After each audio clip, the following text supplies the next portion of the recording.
आज तपाईले गर्नुभएको पाप र धर्मको एक दिन हिसाब हुन्छ। जनताको गाउँ गाउँबाट पसिना पसिना गरेर पठाएको पैसा पाई गरेर पठाएको कर तपाईका भकारीमा आइसके पछाडि तपाईले अघोषित रूपमा, म यसलाई अघोषित रूपमा भन्दैछु, लुट्नु भएको छ। तपाईहरु सर्ट प्यान्ट त लाउनु भएको छ तर निर्लज्ज हुनुहुन्छ।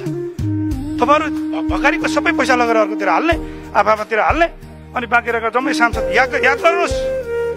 भोटको आधारमा यदि मूल्याङ्कन हुने हो भने कान्छाराम तामाङजीले भने जस्तै यो मुलुकको 50,000 मान्छेले मत दिएर आएको मान्छे म सुनिल शर्मा मोरस्टमा बोल्दैछु र प्रत्येक हाम्रो अगाडि बस्नुभएको सांसदहरू, हरेक सांसदहरूले कम से कम 40 देखि 50,000 मत दिएर आउनु भएको छ र हामी बोलिरहेको एउटा व्यक्ति होइन। तपाईहरुलाई सम्मानजनक ढंगले म भन्न चाहन्छु, तपाईहरुको हृदय छ कि छैन? नागरिक प्रति उत्तरदायी हुने हृदय छ कि छैन?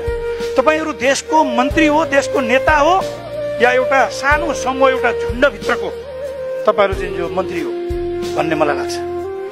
आज कस्तो देखियो भनेदेखि हाम्रो नेताहरू, तपाईहरु जो हुनुहुन्छ सम्मानित हुनुहुन्छ। तपाईहरुको कन्ट्रिब्युसन डेमोक्रेसीको निम्ति तपाईहरुले गर्नुभएको कन्ट्रिब्युसन प्रति हामी सदा तपाईहरुलाई श्रद्धा गर्छौं।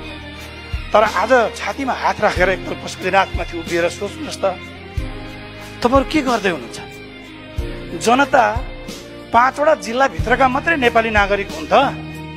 हाम्रो कर्णालीको, हाम्रो मुगुको, हाम्रो मुस्ताङको, हाम्रो मधेसको, तराईको, पहाडको 5 जिल्ला बाहेक 72 जिल्लाका मान्छेहरू नेपाली नागरिक होइनन्? तपाईहरुलाई अलिकति दया लाग्दैन?